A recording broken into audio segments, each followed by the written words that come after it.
Question number 4, Euclid विभाजन प्रमेयिका का प्रयोग करके दर्शाइए कि किसी धनात्मक पूर्णांक का वर्ग किसी पूर्णांक m के लिए 3m या 3m प्लस 1 के रूप का होता है। तो इस सवाल को हम यूक्लिड विभाजन प्रमेय से सॉल्व करने वाले हैं, जिसमें हमारे लिए कोई धनात्मक पूर्णांक दिया गया है। तो हम अज्यूम करते हैं कि माना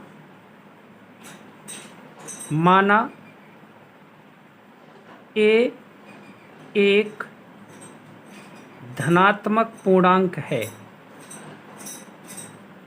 धनात्मक पूर्णांक है। अब एक धनात्मक पूर्णांक मान लिया है।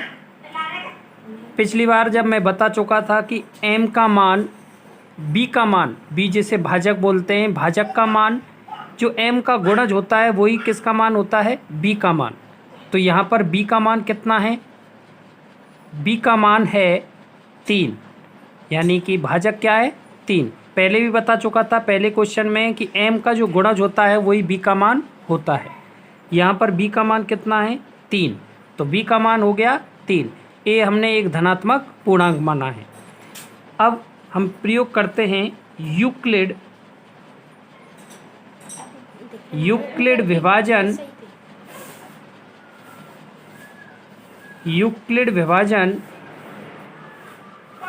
प्रमेय से। यूक्लिड विभाजन प्रमेय क्या होती है, a बराबर B cube plus R, a बराबर बी क्यूब प्लस आर। अब यहाँ पर b का मान कितना है 3 है, रख देते हैं a बराबर 3 क्यू प्लस आर। आर का मान कहाँ से रखेंगे, आर का मान मैं पहले वाले क्वेश्चन में बता चुका था, आर का मान हमेशा भाजक से छोटा होता है। यानी b का मान जो 3 है तो 3 से छोटा होगा, 0 के बराबर होगा और 3 से छोटा होगा। तो r का मान क्या हो सकता है, 0 हो सकता है, और क्या हो सकता है 1 हो सकता है, और क्या हो सकता है 2 हो सकता है। यानी कि r का मान जो शेषफल है वो 0 हो सकता है, या फिर जो भाजक है 3 इससे छोटा होगा, 3 से छोटा होगा, यानी 1 हो सकता है, 2 हो सकता है, ये हो सकते हैं किसके, r के मान। अब इस वाले समीकरण में रख देना है a बराबर 3q प्लस 0, एक तो ये बन जाएगा, दूसरा क्या बनेगा, r का मान 1 रखते हैं, a बराबर 3q प्लस 1 हो सकता है, और a बराबर 3q प्लस 2 हो सकता है। 3 मान हो सकते हैं एक a का मान 1 तो हो सकता है 3q, और 1 हो सकता है a बराबर 3q प्लस 1, और 1 हो सकता है a बराबर 3q प्लस 2। अब हमें क्या करना है, क्वेश्चन में करना है हमें वर्ग। क्वेश्चन में दिया गया है इसका वर्ग करना है, तो हम पहले इसका वर्ग कर लेते हैं। ये हमारा पहला पार्ट हो गया, ये हमारा दूसरा पार्ट हो गया, ये हमारा तीसरा पार्ट हो गया। तो सबसे पहले हम फर्स्ट पार्ट को सॉल्व कर लेते हैं। फर्स्ट पार्ट को सॉल्व करते हैं। फर्स्ट पार्ट है a बराबर 3q। अब यहाँ पर हमें क्या करना, दोनों तरफ वर्ग करने पर, क्योंकि वर्ग करने के लिए बोल रहा है तो वर्ग करेंगे, घन करने के लिए बोलेगा तो घन करेंगे। तो दोनों तरफ वर्ग करेंगे, a का वर्ग करेंगे a स्क्वायर, 3 का वर्ग करेंगे 3q का स्क्वायर, a स्क्वायर बराबर 3 का वर्ग 9 और q का वर्ग q स्क्वायर, यानी कि a स्क्वायर बराबर कितना हो गया 9q स्क्वायर। इसको ऐसे लिख सकते हैं a स्क्वायर बराबर 3q स्क्वायर, यानी कि a स्क्वायर बराबर 3m, जहां हमने m को क्या माना है, जहां m बराबर माना है 3q स्क्वायर को, 3q स्क्वायर। पहला पार्ट सॉल्व हो गया। अब लेते हैं दूसरा पार्ट। दूसरा पार्ट क्या है अपना, ए बराबर, ए का दूसरा मान क्या हो सकता है, ए बराबर 3q प्लस 1।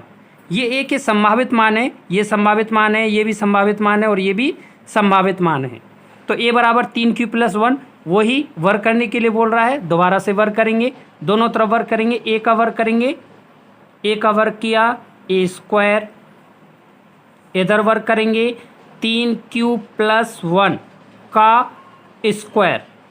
एक सर्वसमीका आपने पढ़ी होगी, सर्वसमीका होती है, सर्वसमीका क्या होती है कि a प्लस बी का होल स्क्वायर।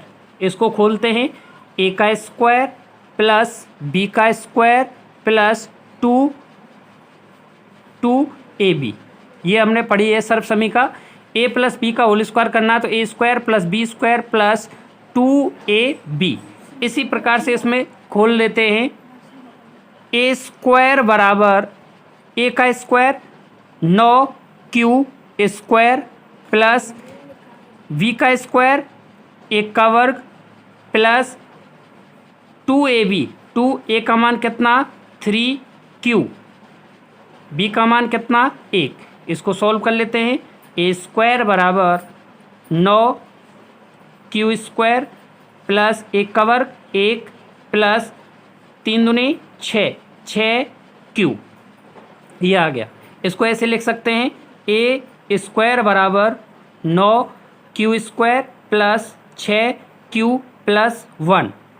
यहाँ से 3 कॉमन ले लेते हैं, a स्क्वायर बराबर 3 कॉमन ले लिया, 3q square plus 2q plus 1। m के फॉर्म में लिख देते हैं, a स्क्वायर बराबर 3m प्लस 1, क्योंकि हमें प्लस 1 के गुणज में लेना है, प्लस 1 के रूप में लेना है। तो प्लस 1 के रूप में लेना है तो जहाँ m बराबर क्या होगा, जहाँ m बराबर,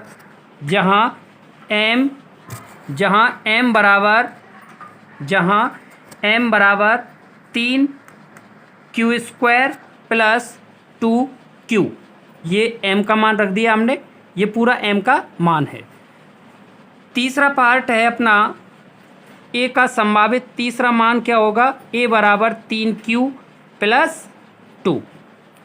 इसका भी हमें दोनों तरफ वर्क करना है, a स्क्वायर प्लस वही सर्वसमीका लगानी है, ये वाली a square plus B square plus 2ab।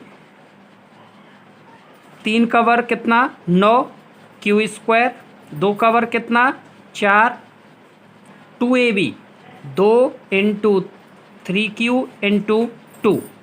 इसको लिख सकते हैं इस टाइप से, a स्क्वायर बराबर 9q स्क्वायर प्लस 4 प्लस 3 दूनी 6, 12q। इस टाइप से लिख सकते हैं, a स्क्वायर बराबर 9q square plus 12q plus 4। अब 4 हमें लेना है, हमें लेना है 1 की फॉर्म में। तो 4 को कैसे लिख सकते हैं, 4 को लिखा जा सकता है a स्क्वायर बराबर 9q square plus 12q plus 3 plus 1। यहाँ से कॉमन ले लेते हैं 3 कॉमन ले लिया, 3q square plus 4q plus 1 और प्लस में 1। a स्क्वायर बराबर m की फॉर्म में ले लेते हैं, 3m प्लस 1, क्योंकि हमें 1 की फॉर्म में लेना है, जहाँ m बराबर क्या है, ये कोष्टक वाला सारा मान हमें m माना है, 3q square plus 4q plus 1। इस प्रकार से ये सवाल अपना सिद्ध होता है। दोबारा से बता देता हूँ, इसको दोबारा से समझ लीजिए। इसमें हमें सिद्ध करना था, यूक्लिड विभाजन प्रमेय का प्रयोग करके दर्शाना है कि किसी धनात्मक पूर्णांक का वर्ग किसी पूर्णांक m के लिए 3m या 3m प्लस 1 के रूप का होता है। तो सबसे पहले हम मानेंगे, माना a एक धनात्मक पूर्णांक है। इसके बाद में बी का मान हम कहाँ से प्राप्त करेंगे? जो एम का गुणज होता है वही हमारा बी का मान होता है। तो बी का मान लेंगे, बी बराबर कितना हो गया? 3, क्योंकि 3 का गुणज है 3। यूक्लिड विभाजन प्रमेय माना ए एक धनात्मक पूर्णांक है, बी 3, यूक्लिड विभाजन प्रमेय से ए बराबर B Q plus R. B का मान है 3, रख दिया, ए बराबर 3q प्लस आर। आर का मान 3 से छोटा होगा, 0 हो सकता है, 1 और 2 मान रख देंगे। ए बराबर, आर का मान 0 रखते हैं पहले, ए बराबर 3q प्लस 0। फिर ए आर बराबर 1 रखते हैं, ए बराबर 3q प्लस 1। फिर आर बराबर 2 रखते हैं, ए बराबर 3q प्लस 2। अब वो सवाल में वर्क करने के लिए कह रहा है तो दोनों तरफ वर्क करेंगे। पहला समीकरण है, ए का मान है 3q, संभावित मान है ए के, ए का संभावित मान पहला मान है ए बराबर 3q, दूसरा है ए बराबर 3q प्लस 1, तीसरा है ए बराबर 3q प्लस 2। दोनों तरफ वर्क करेंगे तो वर्क करने पर ए का मान आ गया ए स्क्वायर बराबर 3m, m हमने माना है 3q स्क्वायर। इसी प्रकार दूसरे समीकरण का दोनों तरफ वर्क करेंगे। सर्व समीकरण है a प्लस बी का होल स्क्वायर बराबर a square plus B square plus 2ab। इससे दोनों तरफ वर्क करेंगे, a बराबर a का स्क्वायर आ जाएगा 3m प्लस 1। इसी प्रकार से तीसरे समीकरण का भी दोनों तरफ वर्क करेंगे, a स्क्वायर बराबर 3m प्लस 1। इससे ये सिद्ध होता है कि किसी पूर्णांक m के लिए 3m और 3m प्लस 1 के रूप का होता है।